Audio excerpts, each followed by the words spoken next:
Você sabe que um servidor público no país muito dificilmente perde o cargo. A Constituição até prevê algumas situações em que isso é possível. O servidor público estável só perderá o cargo, primeiro, em virtude de sentença judicial, transitada em julgado. Segundo, mediante processo administrativo, em que lhe seja assegurada ampla defesa. Inciso terceiro, que é o que nos interessa, mediante procedimento de avaliação periódica de desempenho na forma da lei complementar assegurada ampla defesa.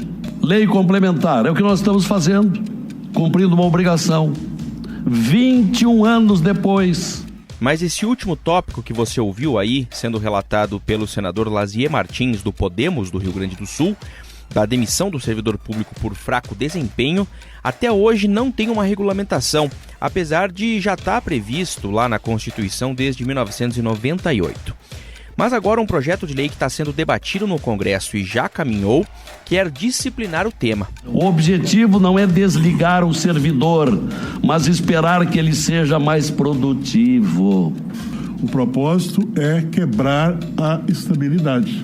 Da forma que ele está proposto, o propósito é quebrar a estabilidade no serviço público. Não se trata aqui de questionar a estabilidade, mas trata-se sim de avaliar os servidores públicos, de motivá-los e valorizar o servidor público e o bom servidor público, que é a grande maioria.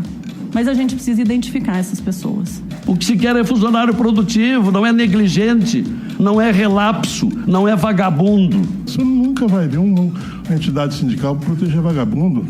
Ao contrário. Eu sou o Márcio Miranda e esta avaliação de desempenho dos servidores públicos, que poderá eventualmente levar até uma demissão, é o tema do 15 Minutos, podcast diário de resumo e análise do noticiário, gravado aqui na redação da Gazeta do Povo. Ao longo da minha conversa sobre esse assunto com a Júlia Fontes, repórter da editoria de República aqui da Gazeta, você vai ouvir trechos de uma audiência pública que aconteceu recentemente neste ano na Comissão de Assuntos Sociais do Senado Federal, exatamente sobre esse tema. Além do senador Lazier Martins, que você já ouviu aí um trecho, você vai ouvir ao longo da conversa minha com a Júlia, a economista Ana Carla Abrão, ela que também defende a proposta. O setor público brasileiro hoje não tem ferramentas de gestão de pessoas. E contrário à proposição, você vai ouvir o que falou o João Domingos Gomes dos Santos, que é presidente da Confederação dos Servidores Públicos do Brasil. Passa para a população a ideia de que a estabilidade é um privilégio do servidor público, o que é totalmente errado. Vamos lá então? Se eu tenho uma massa de servidores públicos, todos eles igualmente avaliados, todos eles que ganham da mesma forma, fazendo ou não o seu serviço, como é que eu vou incentivar o bom servidor público a continuar fazendo de forma competente, dedicada, o seu serviço? Se ele ganha igual o outro que não faz, que eventualmente até nem, muitas vezes, nem aparece ou atrapalha, por que eu vou avaliar essas pessoas, eu vou tratar, remunerar essas pessoas da mesma forma? Na iniciativa privada, um funcionário que tem um desempenho fraco corre o grande risco, claro, de ser demitido. Pois é, no setor público, você sabe, não é assim. Mas isso, será que pode mudar? Tem a expectativa pela votação de uma proposta que vai mais ou menos nessa linha lá no Senado Federal. Eu convidei hoje aqui no 15 Minutos a Júlia Fontes, ela que é repórter da editoria de República aqui da Gazeta, tá por dentro do assunto e a gente vai explicar um pouco tudo que pode vir a acontecer com os servidores públicos nessa mudança. Primeiro, Júlia, eu queria que a gente explicasse o seguinte: hoje a Constituição prevê, sim, a possibilidade de demissão de servidores públicos em algumas circunstâncias, né? Quais são elas? Isso, são 3 circunstâncias, né? Então, a primeira é se houver uma sentença judicial, transitada em julgado. A segunda, um processo administrativo que tenha ampla defesa. Então, nesses casos, o servidor pode ser demitido. E a terceira é uma avaliação do servidor, do desempenho do servidor.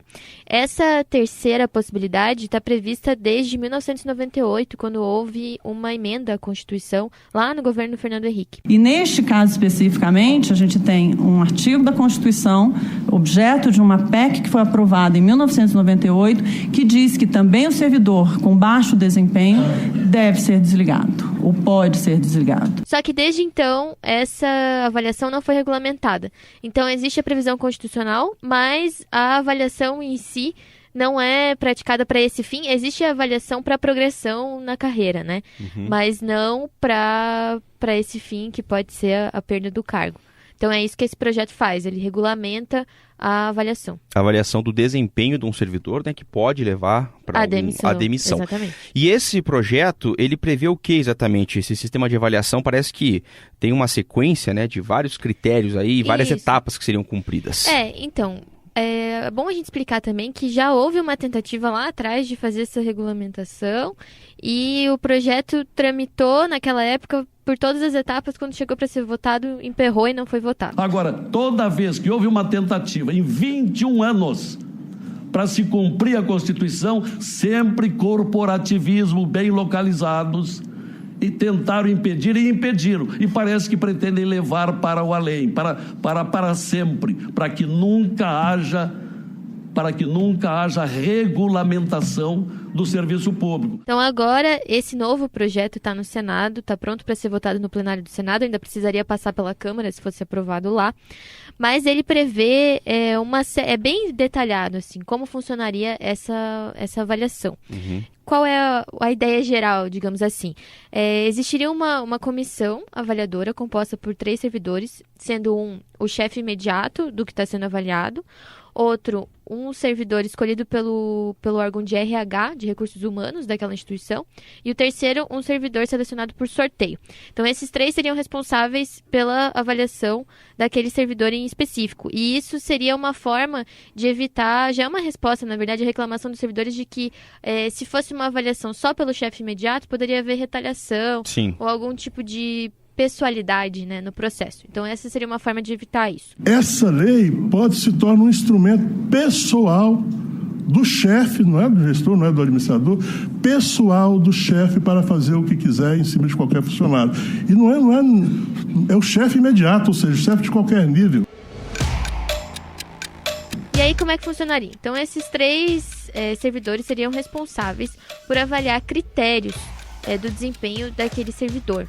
Esses critérios seriam estabelecidos em conjunto pelo servidor com o seu chefe imediato lá no início do processo. A avaliação seria anual, né? Então, naquele ano, eles estabeleceriam esses critérios que teriam que ser atendidos ao longo do período avaliativo. E aí, o projeto também prevê critérios gerais que podem ser incluídos na avaliação. Então, tem 2 que são fixos, que todos os servidores seriam avaliados, independente da função que desempenham, que são qualidade e produtividade.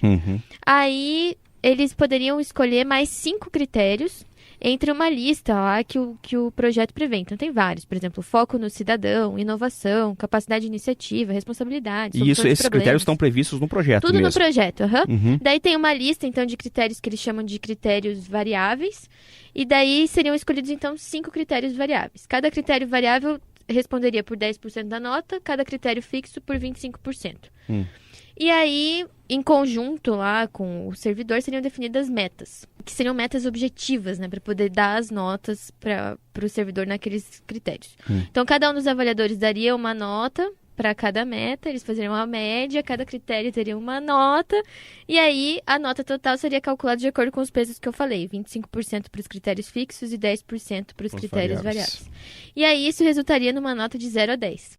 Queremos um funcionário que tenha no mínimo a nota 3. Aí que vem a questão da Como demissão. que o servidor pode ser demitido se não atingir qual tipo de nota? Então, se ele não atingir por 2 anos seguidos uma nota que seja maior do que 3, de 0 a 10 maior do que 3, ele é demitido. Se ele tiver 2 anos consecutivos desse desempenho. E se em 5 anos a média das notas for menor do que 5, ele também pode ser demitido. Mas é importante lembrar que o servidor sempre teria o direito de recorrer da avaliação. Então, se depois da avaliação ele considerar que foi injusto, ele poderia recorrer à própria comissão. E se a comissão não deferisse o pedido, ele poderia recorrer ao órgão de recursos humanos. E todos os pedidos de demissão também seriam avaliados pelo cargo máximo, lá pelo chefe máximo daquele órgão específico. É um caminho bem longo, na verdade, né? Que seria percorrido-se para chegar eventualmente. Mas, de qualquer maneira, é uma regulamentação de algo que estava previsto há um tempo e que hoje não existe, né? Quer dizer, o servidor público não tem nenhum tipo de método de avaliação de desempenho regulamentado que seja cobrado efetivamente esse resultado no trabalho como um servidor da iniciativa privada que normal, funcionário. Que cargo, né? Digamos assim, né? Que ele possa perder o cargo dele por causa disso. Então, o projeto que, mais uma vez, do ponto de vista conceitual, é fundamental que a gente avance na regulamentação do artigo constitucional que prevê o desligamento por baixo desempenho, porque é ele que nos dará, de volta, ferramentas de gestão de pessoas. Então, hoje, por exemplo, os servidores são demitidos por corrupção, por desídia, que é o nome para preguiça na linguagem popular. Mas, assim, por critérios assim mais objetivos, digamos assim, ainda não existe. Então, essa avaliação faria isso. O projeto, ele fala do servidor público só da União ou também de estados e municípios? Não, é o servidor público no geral. E isso é, inclusive, uma das críticas de quem é contra o projeto. E nós temos que lembrar que isso aqui não se aplica apenas ao Serviço Público Federal, mas ao estadual e municipal. É fácil imaginar um instrumento plenipotenciário desse jeito na mão dos chefes, dos chefetes lá dos municípios, dos rincões. Imagine se não seria após as eleições, se não seria esse instrumento usado para fazer acerto de contas eleitorais com desafetos. E é quem é contra? Um argumento... Especialmente. Entidades de servidores públicos, né? Uhum. Eles têm principalmente dois argumentos principais. Então, o primeiro é de que a estabilidade, na visão deles, tem sido tratada como um privilégio do servidor público, mas, na verdade, é uma proteção para a sociedade e para a própria administração, porque um servidor que é estável é menos sujeito a pressões de grupos econômicos, a pressões políticas e tudo isso. Então, isso protegeria tanto o governo quanto a população. Sim. E eles dizem que esse projeto, então, ameaça a estabilidade do servidor e, por isso, não seria válido, não seria bom. E a estabilidade, ela não pode ser relativizada por isso, porque ela é um instrumento de Estado, é um instrumento de gestão e não um privilégio de servidores públicos. Uma outra coisa que eles falam é que existiria um problema, uma possível retaliação. Então, por exemplo, gestores, chefes que não gostarem de seus subordinados por questões diversas, sejam elas políticas ou não, poderiam usar esse instrumento de avaliação para retalhar esses funcionários. E aí, um outro argumento que acho que é bastante... O projeto realmente não responde a isso, porque nesses outros casos eles falam, mas a comissão tem três servidores, sim, então não é o chefe sozinho, né, não vai retalhar. Mas uma questão levantada pelas corporações de servidores é de que os entes federativos são diferentes. Então, é diferente você ser servidor da União e de um estado bem organizado e de um município. Sim, uma prefeitura pequenininha, né? Uma prefeitura pequena que tem uma influência política muito maior. Uhum. Então, eles falam que esse seria um problema, né? Que a gente só pensa no projeto como se fosse olhando para o governo federal, por exemplo, que tem uma estrutura burocrática muito, né, grande, mas em municípios isso poderia ser um problema, já que tem diversas práticas aí de clientelismo, enfim. Então dá a impressão que nós somos contra a avaliação, de forma alguma. O servidor público, ele não apenas é a favor da avaliação, mas como ele exige ser avaliado permanentemente, antes de ser um problema, nós somos uma solução. Bom, Júlia, o fato é que o projeto está no Senado, se passar no Senado, for aprovado, tem que ir à Câmara e depois sanção presidencial. Isso, se sofrer alguma mudança na Câmara, volta para o Senado. Então só depois vira lei lá para frente. A perspectiva é de que ele está pronto para ser votado, mas existe uma expectativa de que o próprio governo Bolsonaro encaminhe uma proposta de reforma administrativa no governo. Então pode ser que essa avaliação seja incorporada de alguma forma. Está havendo uma negociação ali entre os senadores e o governo, já que a proposta no fim já passou pelas comissões, então está pronta para ser votada, né? Vamos acompanhar. Júlia, obrigado. Até a próxima. Eu que agradeço. Tchau. Esse foi mais um 15 Minutos, nosso podcast diário de resumo e análise do noticiário. O 15 Minutos tem a produção da Jennifer Ribeiro, a montagem é do Leonardo Bestloff e a edição de conteúdo do Rodrigo Fernandes. Eu lembro que para você ter muito mais informação sobre tudo que a gente traz aqui no 15 Minutos e muito mais, basta assinar a Gazeta do Povo. Eu sou o Márcio Miranda e agradeço muito a sua companhia. Até amanhã.